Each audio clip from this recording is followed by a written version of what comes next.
the situation with King Charles in Northern Ireland yesterday, giving out about another pen, this time a fountain pen, that leaked all over his hands, which would have brought back memories, I think, for many of us who learned to write in primary school with fountain pens, or rather, once we graduated from pencils to pen, it had to be a fountain pen. Certainly that was the case in my school. I'm not sure about yours. Liz McGuire is with me. She's the creator and curator of Flea Market Love Letters. Liz, I understand you are a lover of fountain pens. Is that right? I am. Thank you very much, Kieran, for having me on. The fountain pen is a long-held favourite in the letter writing community, so I was delighted to chat to you about it today. So why is it such a favourite?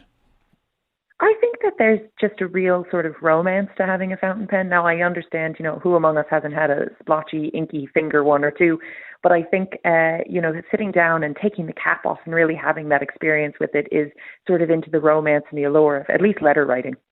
Are you a user then of fountain pens throughout the day, or just if you're kind of writing a letter of note? Sure. So I was gifted a fountain pen by my husband for Christmas last year, and so I like to pull that out when I'm writing a letter. But I do have to admit that for ease of purpose, I use a ballpoint in my day to day.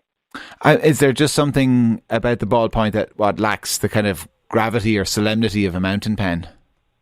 Oh, I think so, of course. I mean, I think, like I said there, you have this sort of ceremony of the capping and the making sure the ink is there, and, you have to test the paper and will it bleed. And there's no change in your handwriting when you use a ballpoint pen. But I think when you use a fountain pen, you can definitely tell, you're being more measured in your writing, and your handwriting certainly, at least for me, looks very different. So when you use a fountain pen, I mean, do you use one that has like an ink capsule that you put inside the pen and press down, or are you a real classicist? Do you dip the nib into ink?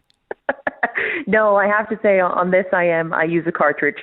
I don't know, but we were chatting today, and we were talking about the different types of fountain pens, and my interest has been piqued in a dipped pen that might be on the way home. I might try and find one in town. Well, do you know where you'll find one? You'll find one in most art and hobby shops. You'll find fountain pens that you can dip, and you'll find lots of different coloured ink as well. Usually for artists, but I guess there's nothing to say you can't buy a little pot of black ink, of Indian ink, and use it to write a letter. It's just a kind of a nostalgia thing, I guess, as well, is it, for a lot of people that, fountain pens predated the ballpoint. So there's something about kind of looking back on those old letters, those types of letters that you're so fond of as well, through kind of Flea Market Love Letters. They're all written with fountain pen. Oh, they are, yeah. So you're dead on. It's a nostalgia. It's really going back in time, kind of, in the Flea Market archive. What I do is I feature vintage letters written from all across history. So we even have some letters that are from actually Queen Elizabeth's coronation. So in instances like that, you would find more often than not in most letters, someone would be saying, oh, I've had to switch pen because this has run out of ink, or, I've had to borrow, particularly in World War II letters, I've had to borrow my buddy's pen because this one is, gone a bit splodgy. So there's definitely a real nostalgia, and they're very much part of popular culture and of letter writing. They are, but it's funny, a few people texting in making similar points. Left-handed people could really relate to poor old King Charles today, a daily struggle. And somebody else says, fountain pens were a nightmare for all of us left-handed people in school. We smudged every word we wrote, we destroyed our clothes, we ruined our work, an absolute nightmare. Yeah. No, I would be of the camp that they would be something to take out for a special occasion, but maybe not write the grocery list in.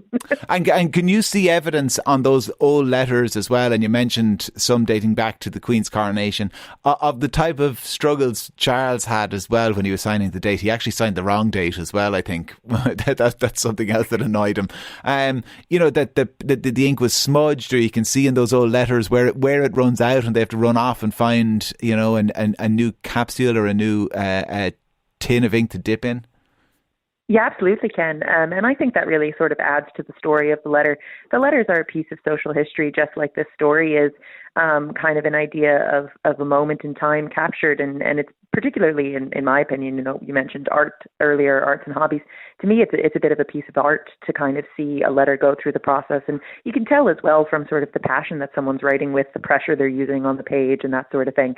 They really are very demonstrable, kind of the use of ink. Well, listen, Liz, I don't know where in Dublin you happen to be, but like I said, the Art and Hobby Shop upstairs in Stephen's Green, you'll find a fountain pen you can dip in ink, and they'll have ink as well for you there. Give it a go and let me know how you get on. Liz McGuire is the creator and curator of Flea Market Love Letters.